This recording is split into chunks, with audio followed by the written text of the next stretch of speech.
If you're eating, enjoy your meal. I wish you a good day, that everything goes well, and enjoy the video. Get comfortable and pay attention to this story. All right, welcome to This Explainer. Today, we are stepping directly into the mind of an absolute modern icon. We're looking at a crazy story of survival, of profound artistry, and honestly, just complete industry disruption. In this deep dive, we're going to explore exactly how one artist broke literally every single rule in the book to become the undisputed king of the West Coast. So let's get into how Kendrick changed rap. Okay, let's dive into this. You know, in the music industry, and especially in mainstream hip-hop, there is a super rigid formula. If you want to survive the mainstream, you kind of have to play the game, right? You follow the trends, you give the labels exactly what they expect. But Kendrick? He didn't just bend those established rules, he completely shattered them. And the crazy thing is, instead of losing his audience or fading into obscurity like you might expect, he walked away with a literal Pulitzer Prize by defying those exact laws of the genre. So what we're unpacking today is a really meticulously structured narrative. We're going to trace this breathtaking, super complex evolution. We'll start by looking at a quiet, observant kid from the streets who was known as M.A.A.d, and trace his exact, calculated path to becoming what's been described as the absolute king of the West Coast. And eventually, a ruthless lyrical executioner when it came time to defend that crown. Here is the roadmap for our explainer today. We'll cover breaking hip-hop's rules, then Compton, chaos, and poetry, the evolution of m.A.A.d, redefining musical art, the historic Pulitzer Prize, and finally, the final war in GNX. Section 1. Breaking hip-hop's rules. Section 2. Compton, chaos, and poetry. To really grasp how Kendrick destroyed the conventional playbook of the music industry, we have to look at the extreme contrasts that define his life and his art. Well before the massive concert stages and the bright lights, there was the harsh reality of Compton, California in the late 80s and 90s. Kendrick Lamar Duckworth was born in 1987 to parents who had actually just fled the dangerous street life of Chicago's South Side 3 years prior, hoping for some peace. But, sadly, chaos kind of followed them.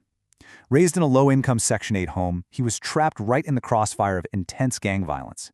People called him Man because even as a toddler, he carried this heavy, almost adult-like gravity. It's heartbreaking, but at just 5 years old, sitting outside his apartment, he witnessed his first murder. And by age 8, he saw his second. Violence wasn't just some movie for him, it was his literal daily environment, flashing like sirens against dark windows. Let's move through this and see how it builds. Born into absolute chaos in '87, right? But then, fast forward to 1995. Picture this. At just 8 years old, Kendrick is standing on his neighborhood street, and he watches Tupac Shakur and Dr. Dre filming the iconic California Love music video right in front of his eyes. I mean, wow, that was the spark. His destiny was pretty much sealed right there, and he started relentlessly practicing freestyle rap. But the real turning point? That came in 7th grade when a visionary teacher named Regis Injay introduced him to classic poetry. Poetry actually became his shield, a really powerful way to process all that immense trauma around him. Because he found that vital outlet, by 2005, despite an environment constantly trying to pull him under, he graduated as an exceptional straight-A student. Section 3. The evolution of m.A.A.d. So, this straight-A student starts turning his poetry into a career, stepping into independent recording studios surrounded by neon lights and smoke. But look, the journey definitely wasn't some overnight success story. At 16, he went by the alias m.A.A.d. He caught the attention of top Dawg Entertainment and just worked tirelessly. During this m.A.A.d era, dropping tapes like Training Day and C4, he was heavily inspired by Lil Wayne. He was really trying to fit into that existing mold of what a successful rapper sounded like back then. But the massive shift happened when he realized he just needed to be himself. Actually, scratch that, he needed to completely own his identity to build an empire. He dropped the m.A.A.d moniker, claimed his real birth name, formed the supergroup Black Hippie, and released the underground track Ignorance is Bliss. That unapologetic track was the real game changer because it landed directly on the radar of hip-hop's ultimate kingmaker, Dr. Dre.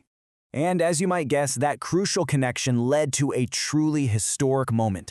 In August 2011, during this absolutely legendary concert in Los Angeles, Snoop Dogg, Dr. Dre, and The Game stood alongside Kendrick on stage. And right there, in front of the entire world, they officially crowned him the new king of the West Coast. I mean, he was literally passed the torch by the architects of the genre themselves. From there, his major label debut, Good Kid, m.A.A.d City, completely redefined storytelling in rap by crafting this intricate cinematic narrative about his youth. It immediately earned 4 Grammy nominations, signaling to everyone that his reign had officially begun. Section 4. Redefining musical art. Now, after a massive debut like that, the standard industry rulebook says you make a pop-friendly sequel, right? You play it safe. But Kendrick? He did the exact opposite. He completely flipped the script. Instead of chasing easy radio hits, he released his next masterpiece, To Pimp a Butterfly. This album was hyper-stylized, highly cinematic, and sonically just so daring, leaning heavily into jazz and funk. And despite totally defying all commercial expectations, it still broke Spotify streaming records on its very first day. Its impact was so deep and musically complex that it even directly influenced David Bowie on his final album, Black Star. Like, how crazy is that? Now, what's really interesting here is this staggering score of 96 out of 100 on Metacritic for that album. It is widely considered near perfection by critics worldwide. A score that high is just incredibly rare in the modern music landscape. This proved beyond a shadow of a doubt that Kendrick wasn't just a rapper anymore. No, he had completely evolved into a global cultural disruptor, setting the absolute bar for what modern music could achieve. Section 5. The Historic Pulitzer Prize. Okay, moving into 2017, he releases the commercial juggernaut Damn, which secured his first solo Billboard Hot 100 #1 hit with the track Humble. But the real history, he became the #1 and only non-classical, non-jazz artist in human history to win the Pulitzer Prize for music. I mean, taking home that award in 2018 completely validated hip-hop as a high literary and musical art form on a global institutional level. That was a barrier that had literally never been broken before. And honestly, after the Pulitzer, the world domination just kept going. He commanded the global stage at the Super Bowl halftime show, delivering an absolute masterclass in performance. He won an Emmy. And then he completely shattered touring records with the Big Steppers Tour, making it the highest-grossing rap tour in history at that time. He had essentially conquered the notoriously tough critics, dominated the Billboard charts, and completely owned the live stage. Section 6. The Final War and GNX. By 2024, Kendrick was sitting pretty comfortably on the throne, but a simmering, years-long rivalry with Drake erupted into this all-out, high-voltage lyrical war. And Kendrick? He approached it with terrifying precision. He didn't just drop a song. He launched a highly calculated, devastating campaign. Let's look at this. Step 1 was the track Euphoria. Step 2, 616 in LA. Step 3 was the incredibly dark and heavy Meet the Grams. And finally, Step 4 was the absolute knockout blow, Not Like Us. He systematically defended his throne, outmaneuvering his rival at literally every single step with relentless strategy. So, the crucial point is that Not Like Us didn't just win a rap battle. It totally transcended it. It became a massive, historic, cultural anthem. According to our sources, this track cemented itself as the most Grammy-winning rap song in history. It topped the charts globally and basically became the inescapable soundtrack of the entire year. It just proved that his lyrical warfare was as commercially potent as it was critically sharp. To cap off this incredible arc, Kendrick closed out 2024 by cementing his legendary status with the surprise release of his album GNX. He didn't do a massive, months-long promotional rollout. No, he just dropped it. And it hit the culture like a sports car accelerating down a dark highway. It proved to the entire world that after conquering the charts, winning the Pulitzer, and dominating the Super Bowl, his reign is absolute. The prophet of Compton remains completely untouchable, continuously operating on a level that's entirely his own.